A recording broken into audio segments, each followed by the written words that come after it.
ఆరోగ్య పరిరక్షణ కోసం తపన ఆలోచిస్తే అది స్వర్గం అంటే ఎక్కడ ఉందంటే మనకి సత్య స్వర్గాన్ని పోతాం అనేదో తెలియదు, కానీ పుట్టుకతో స్వర్గంలో నుంచి వస్తున్నాం. ఎటువంటి హంసతులుగా తలపాలన్నారు కానీ ఐదు వరకు వస్తే తల్లిగర్భాన్ని పిలిచి అటువంటి సౌఖ్యానికి, అటువంటి పుట్టుకకి ఏ చిన్న ఇబ్బంది వచ్చినా కూడా కాపాడేటటువంటి వాళ్ళు ఎవరు అంటే డాక్టర్స్. డాక్టర్స్ అవసరం ఎక్కడ ఏర్పడింది? ఒక బిడ్డకు పుట్టుక దగ్గర నుంచి, తల్లి గర్భంలో మనం ఉన్న దగ్గర నుంచి కూడా ఒక డాక్టర్ యొక్క ఇది లేకుండా, సలహా లేకుండా, సంప్రదింపులు లేకుండా, వాళ్ళ పర్యవేక్షణ లేకుండా మనం ఈ భూమి మీదకి రావచ్చు. భగవంతుడు ఏం చేశాడు అంటే, భూమి మీద ఎక్కడ కూలి పుట్టిన పుట్టించినా, లేకపోతే అంబానీ ఇంట్లో పుట్టించిన, లేకపోతే బిల్ గేట్స్ ఇంట్లో పుట్టించిన, ఎక్కడ పుట్టించినా అది పేద గృహమే నా దృష్టిలో. ఏమున్నప్పుడు పిల్లగా పుట్టినాడికి ఏం తెలుస్తుంది? ఏమీ తెలియదు.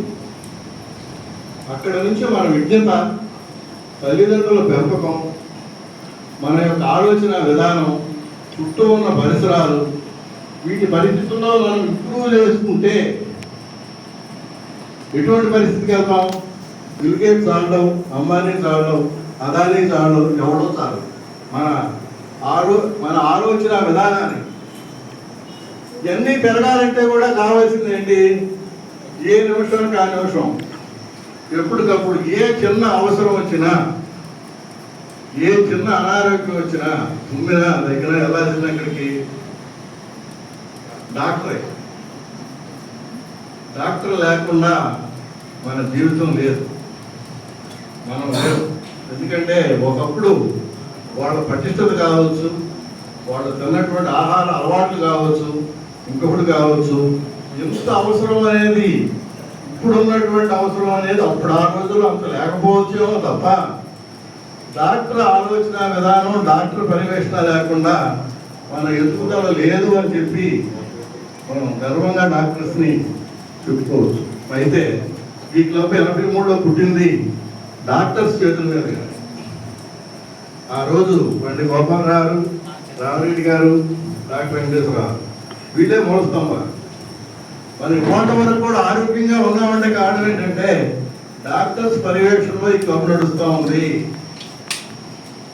డాక్టర్స్ ఎప్పటికప్పుడు దీంట్లో ఎటువంటి చిన్న అనారోగ్యమైన సమస్యలు వచ్చినా కూడా అప్పటికప్పుడు టాబ్లెట్లు వేశారు, ఇంజక్షన్ చేశారు, సర్జరీ చేశారు. కానీ ఏదైతే దీని ఇప్పటి వరకు కూడా, ఇవాళ వరకు కూడా గొప్ప క్లబ్ ఇవాళ జిల్లాలో మనం మన గురించి చాలా గొప్పకునే పరిస్థితి ఏంటంటే అది కేవలం మన డాక్టర్స్ యొక్క గొప్పతనం అని చెప్పి గర్వంగా ఈ డాక్టర్స్ డే రోజున ఏదో ఒకరిద్దరు డాక్టర్స్ కాదు, మన క్లబ్లో ఉన్నటువంటి డాక్టర్స్ మొత్తాన్ని కూడా పిలిచి సన్మానం చేయాలి అనేటటువంటి ప్రపోజల్ పెట్టింది కూడా లేదు. అంటే ఏటా 2-3 చేస్తా ఉంది, కానీ మన డాక్టర్స్ మనం చేసుకోవాలి అనేటటువంటి చేస్తాం. మీరు ఎంతో కష్టపడి చదువుకొని, నిజంగా చెప్పాలంటే మీరు ఏ సాఫ్ట్వేర్ ఇంజనీర్ ఇవాళ కోర్టులో ఉండేవాళ్ళేమో, వాళ్ళ హాస్పిటల్గా ప్రజాసేవ చేయడం కోసం, ప్రజలకు అంకితం అవడం కోసం కష్టపడి వయసు రీత్యా కొద్దిగా పెద్ద వయసులో ప్రాక్టీస్కి వచ్చిన. ఎందుకంటే డాక్టర్ అంటే 30-30 సంవత్సరాల దాన్ని ప్రాక్టీస్ చేయలేదు, ఎందుకంటే ఆ చదువు నష్టం చేసి ఈ గ్రామానికి, ఈ చుట్టుపక్కల ఈ మండలానికి మీరు చక్కటి సేవ చేయాలని, ఈ క్లబ్ను కూడా ఆరోగ్యవంతంగా అమంగా తీర్చిదిద్ది మీ సహాయ సహకారాలతో మేమందరం కూడా మంచి ఆరోగ్యంగా ఉండాలని కోరుకుంటూ నాకు అవకాశం ఇచ్చే అందరికీ కూడా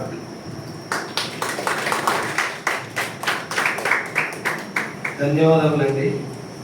యాక్చువల్ ఏ ప్రోగ్రామ్ జరిగినా కూడా గట్టిగా ఏదో కొత్త విషయం చెప్తారు. అందుకే నేను ఎప్పుడు ఆయన చూస్తూ ఉంటాను.